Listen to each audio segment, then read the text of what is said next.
Well, despite strong criticism from the governor, Vermont's school redistricting task force stuck to its decision today to not offer a redistricting plan. Now, the group was tasked with sending 3 maps to the state legislature to drastically reduce the number of school districts.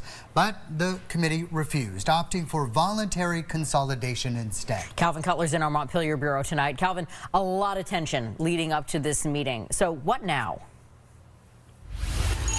Yeah, good evening, Kat and Darren. Essentially, the ball is now in the state legislature's court. And with the Scott administration and Governor Phil Scott still having serious concerns with this proposal, it's raising questions about the future of the fragile bipartisan education reform deal that was struck last session. It was a bipartisan deal between Governor Phil Scott and top legislative Democrats that sparked the redistricting task force. And Thursday, they prepared to send a plan to state lawmakers allowing school districts to share services to cut costs and voluntarily close or consolidate schools. We've come up with what we think is going to be a positive solution for reining in costs in the state of Vermont and providing better quality to our kids. In the committee's 4 months of work, thousands of Vermonters pushed back on the idea of forced mergers. Leaders also questioning whether consolidation even saves taxpayers money. They say the proposal they put forward will make a difference in reining in school costs. It reduces property taxes quickly, which is what Vermonters want. Advocates for small, rural schools applauded the plan, which they say will preserve life in small Vermont towns. But what you did here was take an evidence-based approach.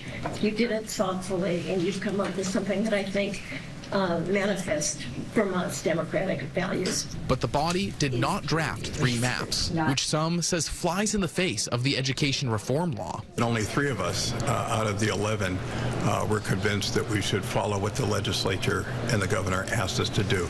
So that was disappointing. That disappointment was also reflected by the Scott administration Thursday, who say this proposal will make education more complex.